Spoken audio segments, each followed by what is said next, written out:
Welcome to the Extreme Awesome Twosome John Green special.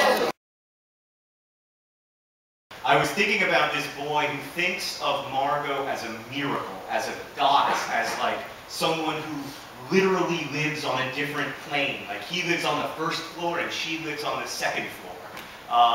Margot's last name is Spiegelman.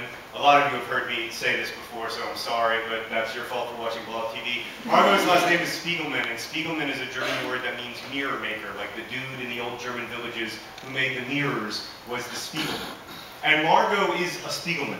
When people look at her, not just Q, but everyone in the novel, when they look at her, they don't see anything true about Margot. What they see is some funhouse mirror reflection of themselves. So what they see in the end says much more about them than it says about Margot. And that's what proves to be so difficult about finding Margot. I mean, that's the mystery of the novel. It's not that like what she's done is so complex or complicated or difficult to understand. It's that she herself is so difficult for them to understand. And I think that that's not only true of Margot, but that's true of all of us. All the time, in every single moment of our lives. Because each of us, like right now, you're sitting there, and I have like functionally no idea what your experience of this moment is. You might be thinking like, God, he's disappointing, or you know, I thought that there would be more dancing. Well, my hip hurts and I'm tired.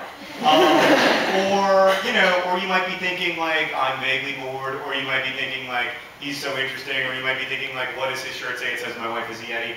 I think, yeah, it does.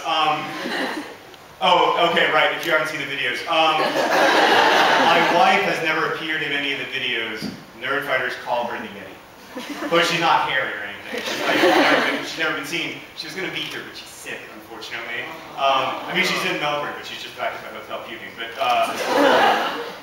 I don't know, does she have swine flu? It's a hotly debated topic. No, I'm just kidding. She doesn't have swine flu, or she doesn't have a fever, I mean, so we'll see. But anyway, right. Your experience is something that I can never quite know, and you can never quite know what it's like to be me up here right now in this moment. This is a big, endless problem.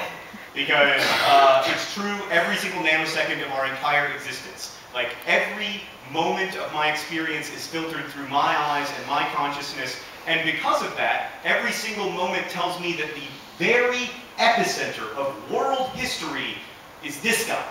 Right? Like, everything that happens to me is realer and more interesting, and you know, the smells smell more, the sights see more, the sounds hear more when they happen to me than when they happen to anyone else.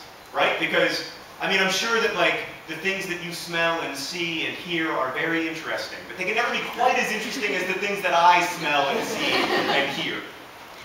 This is ultimately the big problem. It's not just that Margot is a Spiegelman, but that we all are. When other people are looking at us, they never can fully see us. They are always seeing us through the lens of them, which wouldn't be a problem, except like, it's not a problem at all that like I'm failing to imagine you complexly, but it's a gigantic problem that you're failing to imagine me complexly. That you're like, you know, in every moment like failing to understand how, I should come over here to this side of the room.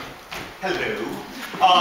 You're failing to understand like how radically interesting and complex I am, and only seeing me in this like boring two-dimensional way that fails to fully appreciate my complexity. That's what Paper Towns is about, really. It's a bunch of kids who are trying to learn to imagine one another complexly. And if you've read the novel, you know that a lot of it is concerned with, this is, by the way, like aggressively anti-commercial, but it's sold really well and it's funny. You'll know that a lot of the book is about the Walt Whitman poem, Song of Myself, which is a great poem by an American 19th century poet that's very deeply concerned with questions of human interconnectedness and whether or not we can really know what it's like to be someone else. That's what the book is about, which brings me to the second point, is Dr. Jefferson, a doctor. So here's this dude, by the way, this is based on a true story, except the real guy's name, cut this out of your video, interested in that question, and if you've read Paper Towns, you'll know that I'm also interested in what happens when you decide to make something up, and the extent to which it can become real. So I'm going to tell you guys a story. Raise your hand if you haven't read the book and don't be embarrassed. It's an opportunity. Great, awesome, okay, good. I'm going to tell you a story that, that isn't a spoiler. But it's like a spoiler. If I believed in spoilers, it would be a spoiler, but it won't ruin or in any way affect the reading of the book, really.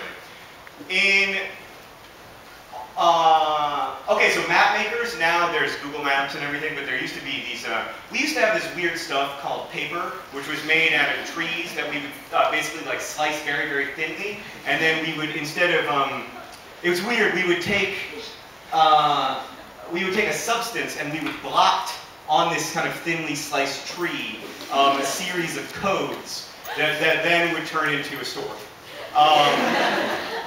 And one of the things that we did with these very thinly sliced pieces of tree was we would basically like try to recreate Google Maps on these thinly sliced pieces of tree. And these were called maps.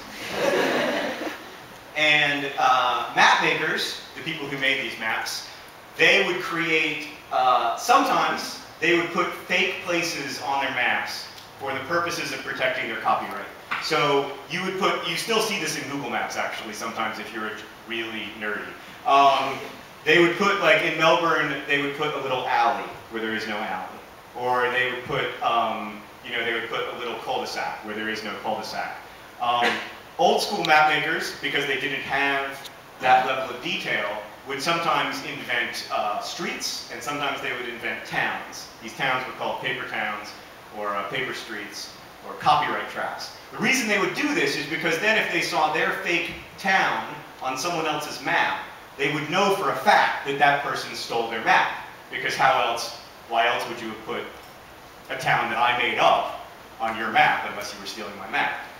Right, so there is a famous example of this, famous to me, and other massive cartography nerds, called Agloe, New York.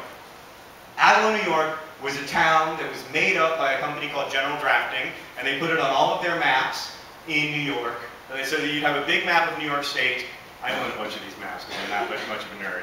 And they put this town called Agloe at the corner of two dirt roads where there was nothing, just north of this hamlet called Roscoe.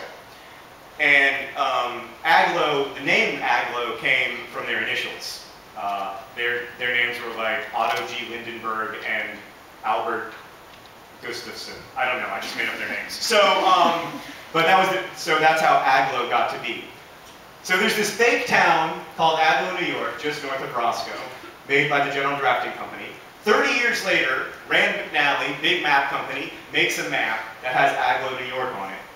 And General Drafting immediately calls them and says, "You are so screwed. We know that you stole our map. Agloe, New York is made up. We made it up. It's on your map. You are such a thief." And Rand McNally was like, "No, Agloe's a real place." Because people kept going to that intersection of two dirt roads north of Roscoe, thinking that there would be a place, someone built one. They built a general store with a gas station, there were a couple of houses, and it was called the Agloe General Store.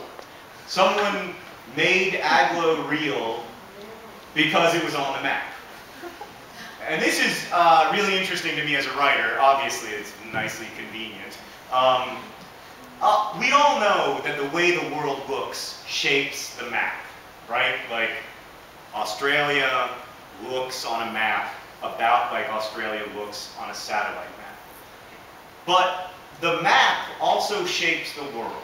And the things we put on our maps have a funny way of becoming real and have all kind of wider implications for the lives that we lead and the way we imagine the world and the way we imagine our stories and the way we imagine the people around us. And that is really what I wanted to write a book about, is the way that the world and the map relate to one another. The way that we imagine other people, how that shapes the people that they are, and how that shapes the people that we are, and the responsibility that we have to imagine people more complexly, to see them as more than just nerds, or just cool, or just fat, or just skinny, or just Muslim, or just Christian, or just anything.